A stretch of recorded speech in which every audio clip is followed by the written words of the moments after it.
Ce qui sort de l'homme, voilà ce qui rend l'homme impur. Évangile de Jésus-Christ selon saint Marc.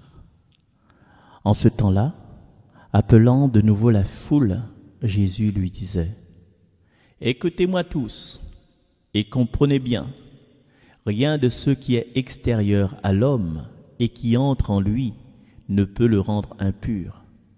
Mais ce qui sort de l'homme, voilà ce qui rend l'homme impur. » Quand il eut quitté la foule pour entrer à la maison, ses disciples l'interrogeaient sur cette parabole.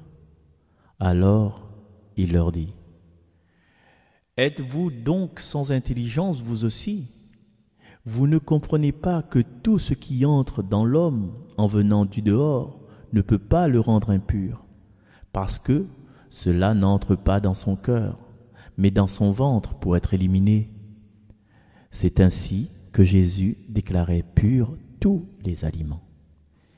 Il leur dit encore : ce qui sort de l'homme, c'est cela qui le rend impur, car c'est du dedans, du cœur de l'homme, que sortent les pensées perverses, inconduite, vol, meurtre, adultère, cupidité, méchanceté, fraude, débauche, envie, diffamation, orgueil et démesure. Tout ce mal vient du dedans et rend l'homme impur. Acclamons la parole de Dieu.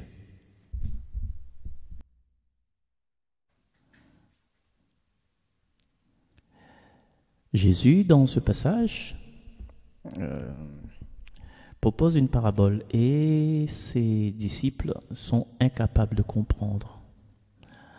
Et nous, peut-être qu'on va peut-être un peu mieux comprendre. On n'est pas sous le coup on n'est pas sous le coup de la spontanéité. On sait que Jésus, c'est notre Sauveur. Il est ressuscité et vivant. Et les disciples, à cet instant-là, ne connaissaient pas cette qualité humaine et divine de Jésus. Alors, on peut se poser la question, l'homme, qui donc est l'homme, comme dit le psaume 108 ?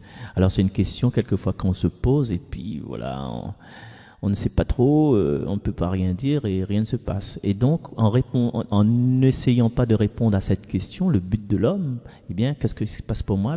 Je reste dans ma zone de confort et en n'essayant pas de comprendre qui je suis, moi-même, de mon intérieur, eh bien, je me confie à l'extérieur et je me plie aux injonctions, aux chimères de l'extérieur. Une partie en moi, ma partie en moi que je perçois est comme inconnue, est comme en jachère et comme jamais explorée. Mais ça, ce n'est pas l'attitude de Jésus. Et Jésus, il nous montre à croire à la liberté intérieure de chacun de nous, une liberté en situation, et il met en avant cette capacité de nous déterminer par nous-mêmes. C'est vrai qu'il y a beaucoup de choses qui nous tombent dessus, le cyclone, les accidents, mais ça, ce sont des choses dont nous ne pouvons rien, si c'est dans notre fort intérieur, de ne pas nous laisser imprégner, de ne pas laisser gouverner, de ne pas nous laisser abattre par tout ce qui arrive. Et si nous nous laissons abattre, eh bien nous allons faire des ripostes et des ripostes irréfléchies. Et comme disait mon ami, quand on est dans des mauvaises situations, on prend toujours des mauvaises décisions si on n'est pas dans le fauteuil du discernement. Et dès lors, l'essentiel, c'est de nous comporter nous-mêmes en nous laissant sortir de nous. Et Jésus nous conduit aussi à un autre combat, non pas de celui primitif, à l'intérieur de nos émotions primaires, du pur à l'impur, parce que ce qui est extérieur ne nous piège et dans une attitude de maîtrise, mais aujourd'hui, actuellement, profané, sanctifié, voilà. Et ce combat, comme le chant, Dieu qui nous appelle à vivre au combat de la liberté. Et pour cette liberté, il faut faire alliance avec Jésus pour vivre, puisqu'il est Seigneur ressuscité. Donc, ce qui est extérieur à l'homme, doit rester extérieur à l'homme. Ça veut dire qu'on doit être impassible devant tout ce qui se passe, mais notre force, notre lumière intérieure, c'est ça qui compte le plus. Si si on veut sortir de nos combats, il faut mettre Dieu à notre place. Il faut laisser ce Dieu entre nous pour nous ouvrir à cette dimension de l'amour, à cette dimension du pardon, à cette dimension de la confiance. Et tout ce qui sort de l'homme, c'est ça que nous pouvons maîtriser. Tout ce qui, enfin, quelquefois non, quelquefois qu'on a une soirée bien arrosée, en fait. Je veux pas gâcher pour ceux qui vont partir à table, là. Donc, quand une soirée bien arrosée, il faut laisser sortir ce qu'il y a à sortir. Mais, quand on a tous nos esprits, sortir de façon intelligente. Au lieu de jurer la personne qui est en face de nous, c'est de le remercier. Au lieu de crier sur nos enfants, c'est d'essayer de comprendre. Crier avec eux, pleurer avec eux peut-être quelquefois. Donc, le mal est en nous peut-être, mais nous, avec notre force divine, avec notre filtre, ce mal-là, nous pouvons le transformer en bien. Et ce qui est intéressant pour la communauté de la Réunion, c'est que Jésus déclare tous les aliments purs.